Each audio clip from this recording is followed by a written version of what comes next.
Today, we're going to talk about the claims side of the industry, which I am passionate about, and I'm super excited to get to talk to you. So why don't you go ahead and introduce yourself and then tell us what your role is at Frank Winston Crum Insurance. No, good afternoon, Maren, and thank you very much for this opportunity. Yes, I am the Jonathan Gerdes, the Chief Claims Officer for Frank Winston Crum Insurance. We are a regional commercial lines carrier based in Clearwater, Florida.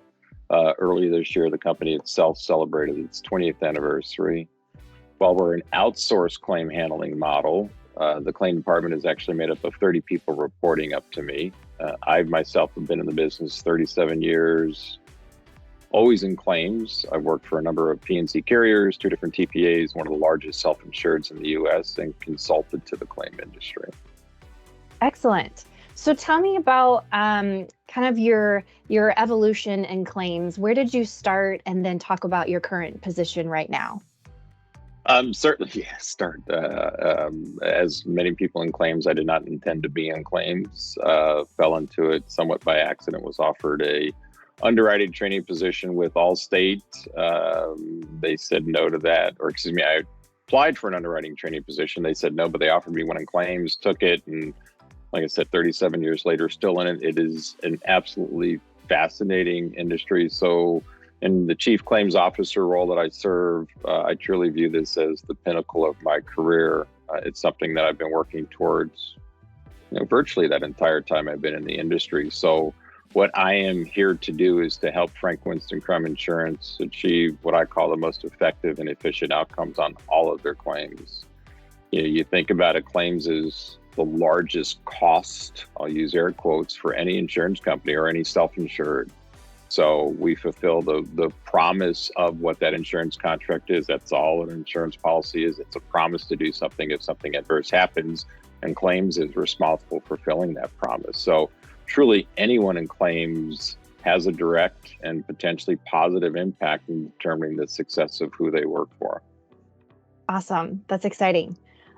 So kind of tell me, what would a day in your life look like? It's what's interesting. That question is it's if you had asked me that question and we knew each other 35 years ago, it'd be the same answer. It's never going to be the same. It's when you work in claims, no 2 days are ever alike. For me, my day currently in my position is really spent on how to make the claim department better.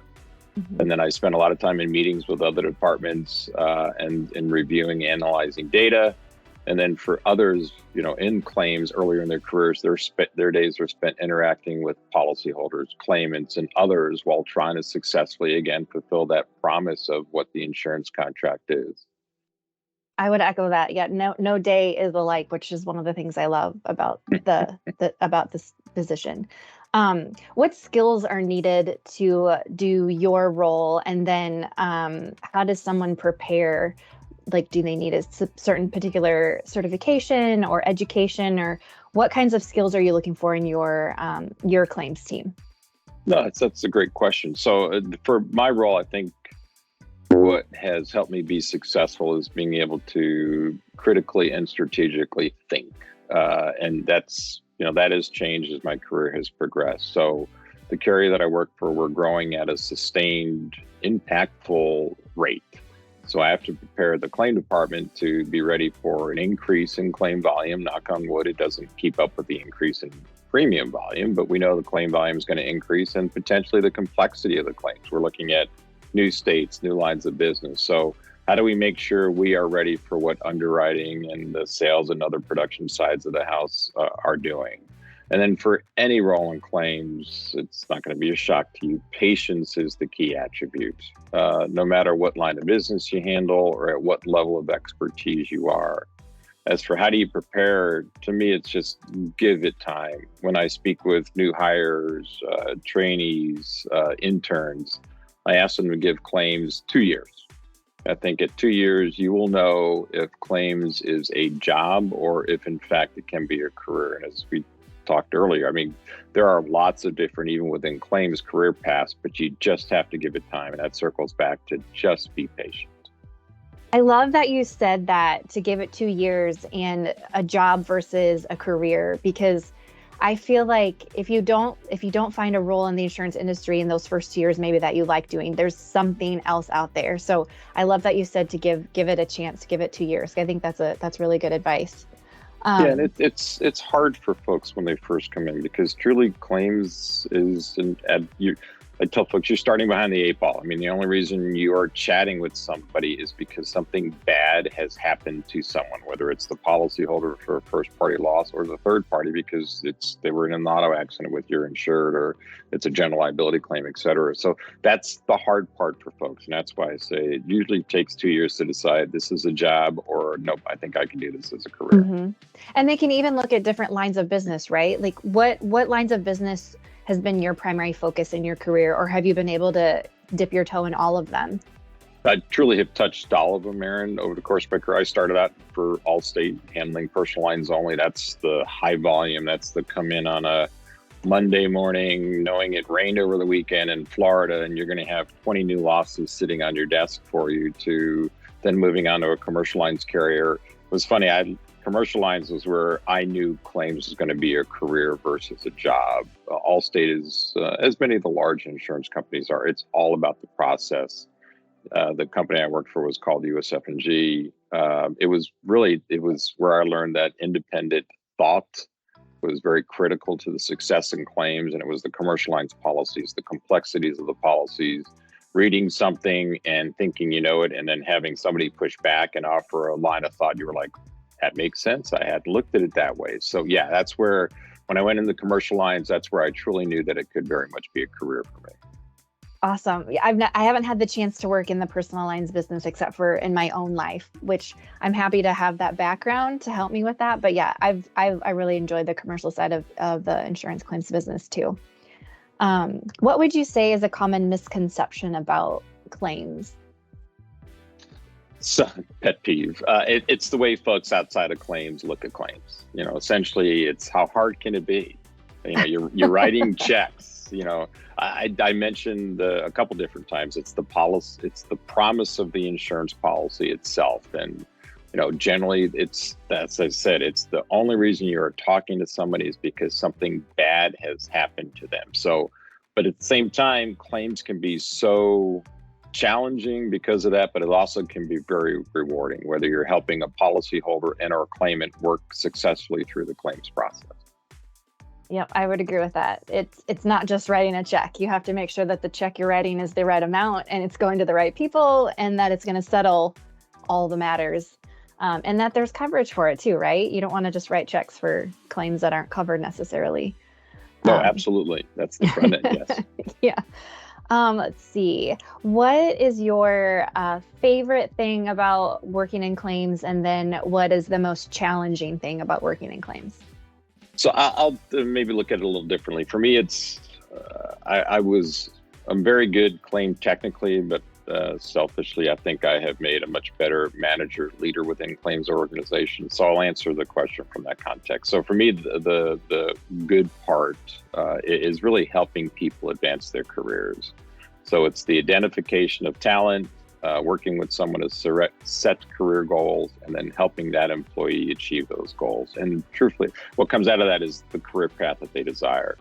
The opposite side of that is what I refer to as someone who has no will to do the job, let alone advance their career. So I can help someone teach, enhance their skill set. I can't help someone if they don't have the will to be in claims. At that point, to me, you should really go, as we talked earlier, go find something else to do. Yeah, agreed. That is a challenge for sure. So what would you say to a young professional getting started in their career claims, other than give it 2 years? What else would you tell them? What is there a book that you would recommend, or classes, or what would you tell them? No, I think it's very much claims is what you decide to do.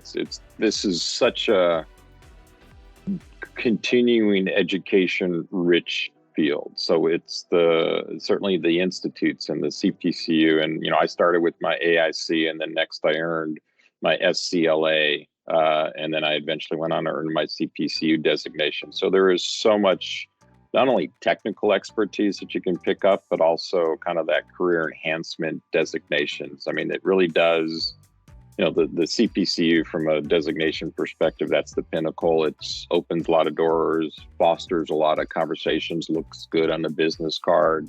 There is that, but it's the technical skill set. It's personal lines. I have known many people who have been very successful, very happy spending their entire career in personal lines. That just wasn't for me. To me, it was the coverage complexity. I'm very much of a claims junkie still, even this far into my career. I like the issues of the unknown. It's a new endorsement, how that may impact, interpretation of a policy. So there's, from a technical perspective, so many different lines of business. And now with cyber and artificial intelligence and, the chatbots of the world, I said, where is claims going? At the end of the day, look, that stuff is great. I think if we were having this conversation 10 years from now, and provided I have not won the lottery and I'm still working 10 years from now, that you're going to need very good technical claims people. At the end of the day, it's going to be a person that makes the ultimate decision, on a policy. Is there coverage? What's the liability situation? There's going to be a lot of these claims that are just straight through process, but there's going to be a lot of them that will continue to require a human interaction on it. I'm glad to hear that, because I agree. I know I think it'll be a big part of how we manage claims in the future, but there's always going to need to be that brain, that human behind there to do critical thinking and the strategy involved with resolving claims. I think you're right. We're still going to need to have people with those technical skills. Is there any parting thoughts that you'd like to leave our audience with? I think it's, don't think of his claims as, something as, as I said in the beginning, I took the job because I was offered something else but needed the job and stepped into claims.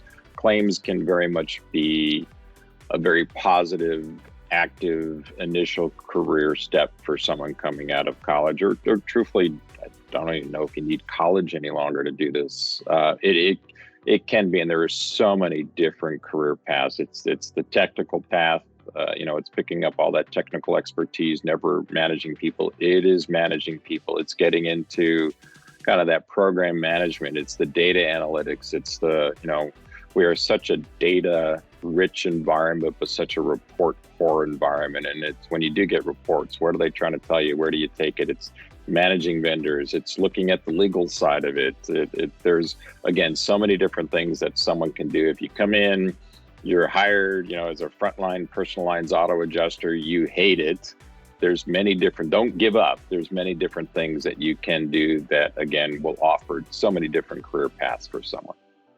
Awesome. Well, thank you so much for your time, Jonathan. I really appreciate it. Thanks for sharing your wisdom. And I hope that we've helped educate people on more that claims it can be an exciting part of the insurance industry. Absolutely. Yeah. Thank you, Merrick.